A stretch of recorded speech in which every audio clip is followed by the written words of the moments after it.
Hi there, and thank you for tuning in. So, what is live view? Well, I think of it as watching television. Instead of sending the light from the lens to the optical viewfinder, the camera shows what the image sensor sees in real time here at the screen on the back of the camera. As you maybe can see here, there is a little bit of delay when the mad cow's head is moving up and down, but the camera tries to show what it receives as fast as it can. So, that is live view in a nutshell. So why would you want to use live view? I can think of 5 advantages of live view that I'll present to you in no particular order. First up, sometimes it's hard to put your eye to the optical viewfinder. For example, when you want to shoot from a very low angle and put your camera to the ground. You can see me here trying to get my eye to the viewfinder. Or if you're in a crowd and try to take a picture above your head to shoot over the crowd, then you're practically blindfolded if you're not using live view. Of course, it would have been better had the D700 had a tilt screen, but having a fixed screen is so much better than no screen at all. Second, you can zoom in using the rear screen, and for lack of a better word, I call this digital zooming, as the framing remains the same. You just zoom in on a part of the frame where you want to make sure your subject is in focus. And you can zoom in a lot, 13 times in fact. This is great for shooting with manual focus lenses.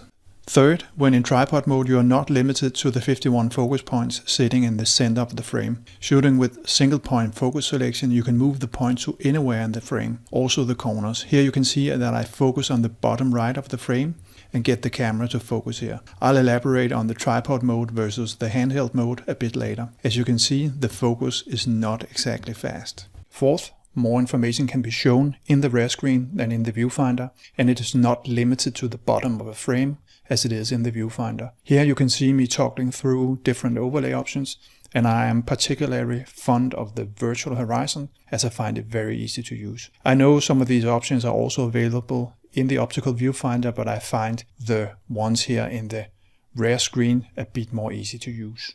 And finally, if shooting into the sun, the light in the rear screen is not as harsh as the light in the optical viewfinder. So if you like shooting into the sun like me, then you may find the live view is more gentle to the eye than the optical viewfinder. I have to underline that Nikon warns against shooting into the sun, and I feel it's my duty to relay and repeat these warnings. So please take note of these warnings before you decide to go and shoot into the sun. But I will say that shooting into the sun has never harmed my D700. Other than the fact that the screen can be a bit difficult to see in strong sunlight, the biggest disadvantage is that live view will eat your battery power faster than what you're used to. So make sure you bring 1 or more additional batteries relative to what you're used to when you're shooting using the optical viewfinder.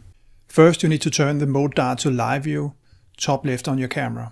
Second, towards the bottom of the shooting menu, you will find the live view option. Here you can select between tripod and handheld mode. In both modes, you can select the drive mode, either single, continuous high or continuous low. The reason why you select drive mode in the menu system and not the mode dial is of course that the mode dial already has been used for selecting live view. In handheld mode, the camera uses the traditional focus system, i.e. the one it also uses when you shoot using the optical viewfinder. This is known as face detection, autofocus, in which focus is adjusted based on data from a special focusing sensor with 51 points sitting in the center. In tripod mode, the camera focuses with a so-called contrast detect focus based on what the image sensor sees. The D700 analyzes the data from the image sensor and adjusts focus to produce the greatest contrast. This is a slow process relative to the traditional focus system, but the advantage is that focus is not limited to the 51 points in the center. So why has Nikon given us 2 modes? I think the honest answer is that this was one of the early implementations of live view,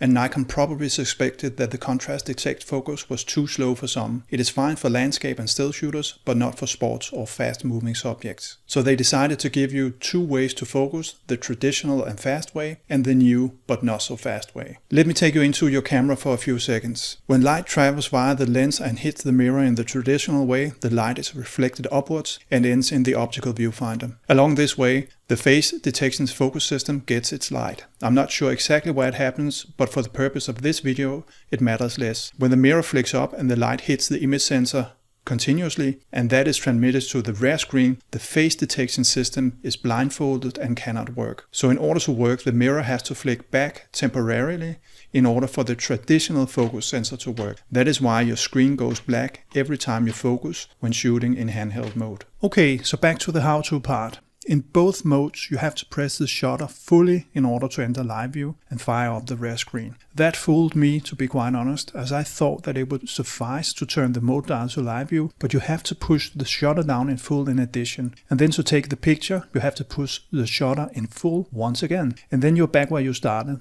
So if you shoot in single shot mode, you will find you need to press the shutter 2 times for every picture. Yep, you heard me right, 2 times for every picture. And finally, I want to bring to your attention that the focus button is different in the 2 modes. In handheld, you can half press the shutter to focus, whereas in tripod mode, you have to use the AF on button. Notice that it is possible to zoom in both modes, but it is probably the most useful in tripod mode. That brings us to the end of this video. I suggest that you give live view a try on your own, now that I hopefully have given you all the information you needed. And then you may wonder why the mirror is still flicking back and forth in tripod mode. Well, I have googled this a lot, but found no answer. My best guess is that it is because the camera also needs to meter, and as the D700 probably cannot meter based on the image sensor, it has to flick the mirror back to activate the traditional metering system. If you know more, please enlighten us all in the comments below. As always, thank you for watching, happy shooting, and stay safe.